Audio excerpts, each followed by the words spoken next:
اسے سورہ فاتحہ کہتے ہیں. The opening. فاتحہ مینس اوپنر بھی ہے. اس سے قرآن مجید جو ہے وہ شروع ہوتا ہے. اور یہ ایسی سورہ ہے کسی نبی کی امت کو یہ سورہ عطا نہیں کی گئی. آپ یونیک ہو اور یہ خاصا سمجھ لیجئے کہ اللہ تعالیٰ نے محمد مصطفیٰ صلی اللہ علیہ وآلہ وسلم کے صدقے سے آپ کو سورہ فاتحہ عطا کی. اس کے 20 نام ہیں. سورت کا نام جو ہے وہ کس وجہ سے رکھا جاتا ہے؟ کوئی لفظ اس کے بیچ میں آ جاتا ہے تو اس کا نام رکھ دیا جاتا ہے. جیسے اس سورہ کا نام سورہ الحمد بھی ہے کیونکہ اس لیے کہ اس کا سٹارٹ الحمد سے ہوتا ہے. سورہ کے اندر کوئی واقعہ مشہور آ جائے اس کے نام پہ نام رکھ دیا جاتا ہے. جیسے سورہ بقرہ ہے، حالانکہ اس کے اندر بہت سی چیزیں ہیں لیکن چونکہ ایک گائے کا ذکر ہے اس لیے اس کے اندر اس کا نام سورہ بقرہ رکھ دیا گیا. تو کوئی لفظ آ جاتا ہے، کوئی واقعہ ہوتا ہے، اس کا نام سورہ فاتحہ ہے، سورہ الحمد ہے، سورہ کنز ہے، وافیہ ہے، شفا ہے. جتنے کسی شے کے اچھے نام ہوتے ہیں اتنا ہی اس چیز کا رتبہ جو ہے وہ زیادہ ہوتا ہے. سورہ فاتحہ یہ جو سورہ ہے محمد مصطفیٰ صلی اللہ علیہ وآلہ وسلم کو 2 مرتبہ عطا کی گئی ہے. حالانکہ بات تو 1 مرتبہ ہی پوری ہے لیکن آپ کو دوسری مرتبہ پھر سورہ فاتحہ عطا کی گئی.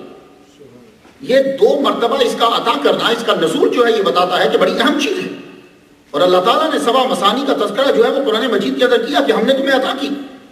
معلوم ہوا کہ یہ چیز کوئی بہت امپورٹنٹ ہے جو محمد مصطفیٰ صلی اللہ علیہ وآلہ وسلم کو عطا کی. اور 7 مرتبہ جو سورہ فاتحہ پڑھ لیتا ہے اللہ تعالیٰ اس کو ایک پورا قرآن مجید پڑھنے کا ثواب عطا فرما دیتا ہے. اس کے اندر خلاصہ بیان کر دیا گیا ہے پورے قرآن مجید کا. اللہ تعالیٰ کی توحید، اللہ تعالیٰ کی ربوبیت، قیامت کا تذکرہ، اس کی عبادت اور اس کے جو دشمن ہیں ان سے نفرت کا اظہار، یہ ساری چیزیں اس کے اندر جو ہے وہ سمو دی گئی. اور یہ سورہ واجب کر دی گئی کہ آپ جب بھی نماز پڑھنے لگو آپ کو یہ سورہ جو ہے وہ پڑھنا ہے. محمد مصطفیٰ صلی اللہ علیہ وآلہ وسلم فرماتے ہیں لا صلاۃ الا بفاتحۃ الکتاب. سورہ فاتحہ کے بغیر نماز جو ہے وہ مکمل نہیں ہوتی. اب کچھ لوگوں نے یہ سمجھا کہ امام بھی جب پڑھ رہا ہو تو بھی اس کے پیچھے سورہ فاتحہ پڑھنی چاہیے.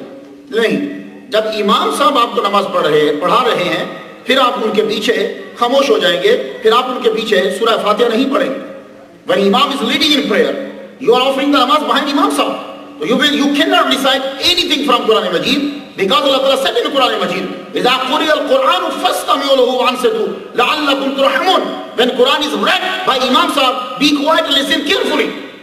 تو جب امام صاحب سورہ فاتحہ پڑھ رہے ہیں، سورہ فاتحہ is a part of Quran Majid.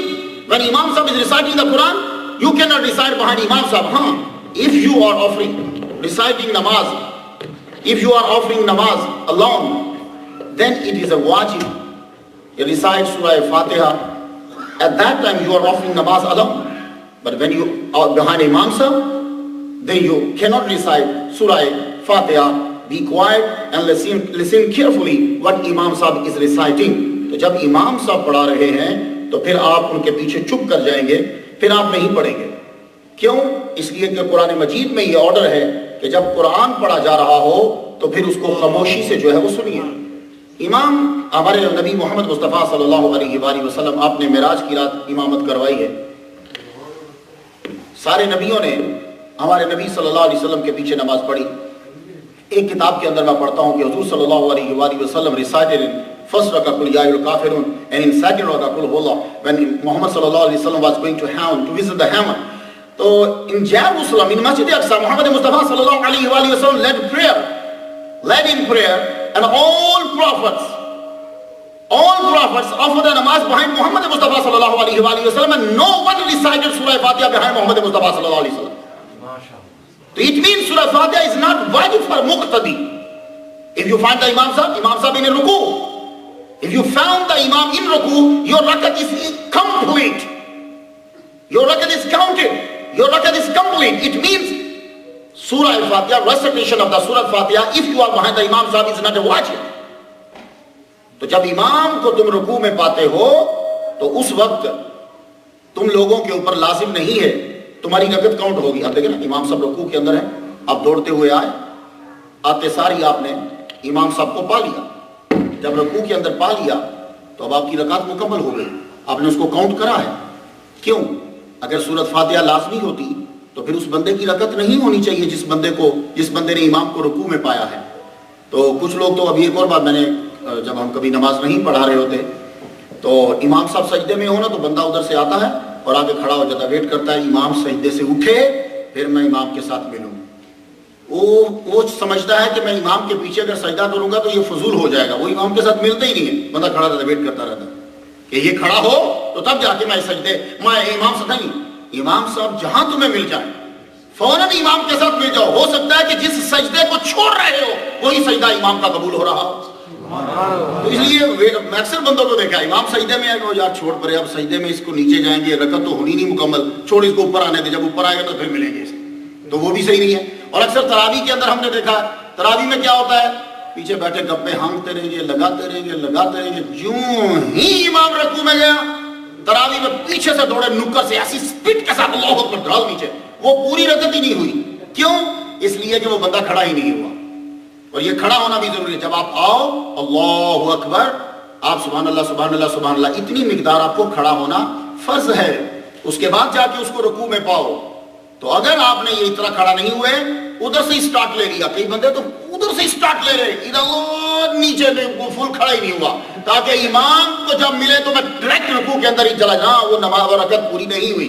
تو آپ نے امام کو رکوع میں پایا تو آپ کو اللہ اکبر کہنا ہے اور یوں ہاتھ باندھ رہے ہیں اور اتنی دیر کھڑا ہونا فرض ہے، سبحان اللہ سبحان اللہ سبحان اللہ اتنی دیر. اب جا کے اس کو رکوع میں پاؤ. تو جب رکوع میں پا لیا تمہاری رکعت پوری ہو گئی. اس کا مطلب یہ ہوا کہ مقتدی کے اوپر سورہ فاتحہ پڑھنا واجب نہیں ہے. تو if you are offering the namaz behind Imam Sahab, don't decide anything from Quran Majid because recitation of the Imam is your recitation. محمد مصطفیٰ صلی اللہ علیہ وسلم نے فرمایا امام کا پڑھنا تمہارا ہی پڑھنا ہے، لیکن باقی چیزیں تم بول سکتے ہو، سمیع اللہ لمن حمیدہ، التحیات للہ، اللہم صلی علی، یہ ساری چیزیں آپ لوگ نماز کے اندر بول سکتے ہو. تو سورہ فاتحہ جو ہے یہ اللہ تعالیٰ نے ہمیں عطا کی. محمد مصطفیٰ صلی اللہ علیہ وسلم ایک دن جلوہ فرما ہے، ایک دم سے دروازہ کھلا، دروازہ کھلنے کی آواز آئی. یہ دروازہ ہمارا گیٹ نہیں، وہ آسمان کا گیٹ تھا. جب کھلا حضور صلی اللہ علیہ وآلہ وسلم نے یوں نظر اوپر بلند فرمائی تو جبریل علیہ السلام آپ کے پاس بیٹھے ہوئے تھے. کہنے لگے یا رسول اللہ، یہ ابھی ایک فرشتہ اسی دروازے سے گزر کے آپ کے سامنے آ کر بیٹھا. تو جبریل علیہ السلام فرماتے ہیں یا رسول اللہ یہ دروازہ پہلے کسی نبی کے لیے نہیں کھلا. یہ آسمان کے اوپر جو ہے نا وہ گیٹس ہیں، دروازے ہیں. آئنسٹائن اس کو ورم ہول کہتا ہے. آئنسٹائن بیوقوف تھا، آپ کے نزدیک عقل مند ہوگا، میرے نزدیک بیوقوف تھا، پوری دنیا کی تباہی کا سبب بنا گیا. لیکن وہ ایک بات بڑی ٹاپ کی کر گیا، کہتا ہے کہ ورم ہول ہوتے ہیں. یہ ریسرچ شاید کبھی ہمیں مسلمانوں کو پتہ چلے. وہ ورم ہول یہ ہوتے ہیں کہ آپ کو ایک گیلیکسی میں جانا ہے نا تو ادھر سے ایسے جاؤ گے نا تو ساری زندگی میں یہاں نہیں پہنچ سکتے، کیونکہ گیلیکسی کے اندر تمہیں ٹریول کرنا پڑتا ہے لائٹ کے ذریعے سے. تو وہ یہ کہتا ہے کہ ورم ہول اگر ہو تو یہاں سے تم یوں جاؤ تو یوں گیلیکسی کے اندر ایسے تم پہنچ جاؤ گے. یہ بڑا زبردست وہ کنسپٹ دے دیا. اس کو میں نے جب ریسرچ کی تو میں نے معراج میں پایا. ہمارے نبی مکے سے اوپر نہیں گئے، ہمارے نبی گئے تو یروشلم سے بلندی پر گئے. تو وہاں ان کو جو کائنات میں سفر کرنا تھا وہیں سے جو وہ اوپر چڑھے وہاں وہ جگہ تھی اور وہ گیٹ تھے جہاں سے میرے نبی صلی اللہ علیہ وسلم کو تھوڑی دیر کے اندر جو ہے وہ سارا پھرنا تھا. اس لیے ہر دروازے کے اوپر نوک کرنا پڑتا تھا جبریل علیہ السلام کو. اس پہ بھی ناک کرا، نعرہ تکبیر، نعرہ رسالت، حضرت علامہ بابر رحمانی صاحب، حضرت علامہ ریحان رٹھور صاحب. تو یہ جو گفتگو تھی، یعنی جو آئنسٹائن نے یہ بتایا کہ یہ جو ورم ہول ہیں تو ان ورم ہول کا انبیاء کو پتہ ہوتا ہے، ان ورم ہولز کا اولیاء کو پتہ ہوتا ہے. تو وہ کیا کرتے ہیں کہ وہ شارٹ کٹ وے اختیار کرتے ہیں اور ایک دم سے اس جگہ پہ پہنچ جاتے ہیں. آپ نے دیکھا کہ مدینہ شریف میں جا کے عصر کی نماز پڑھی، فلاں جگہ پہ مغرب کی نماز پڑھی. حضرت بابا فرید الدین گنج شکر روزانہ جھاڑو دینے جیروسلم پہنچتے تھے. یہ لوگ کس طرح پہنچ جاتے ہیں جیروسلم؟ وہ پاک پٹن سے جیروسلم پہنچ گئے جھاڑو دینے کے لیے روزانہ. تو وہی ورم ہول کو یوز کیا جاتا ہے. ہمارے نبی محمد مصطفیٰ صلی اللہ علیہ وآلہ وسلم آپ جب وہاں نماز پڑھانے کے لیے گئے ہیں، سارے انبیاء جو ہیں وہ وہاں پہنچے. تو میں بتانا یہ چاہتا ہوں کہ وہ گیٹ کھلا، آپ کو آواز آئی، دوسروں کو نہیں آئی. تو آ کر انہوں نے عرض کی یا رسول اللہ یہ جو چیز میں آپ کو عطا کر رہا ہوں یہ آپ سے پہلے کسی نبی کو نہیں ملی اور یہ سورہ فاتحہ ہے. کہتے ہیں کہ جو 100 مرتبہ سورہ فاتحہ پڑھتا ہے پڑھنے کے بعد دعا مانگتا ہے اللہ تعالیٰ اس کی دعا کو قبول کر لیتا ہے. باقی اس کے کیا فوائد ہیں تو آج آپ کی درمیان بہت بڑے عامل جو ہیں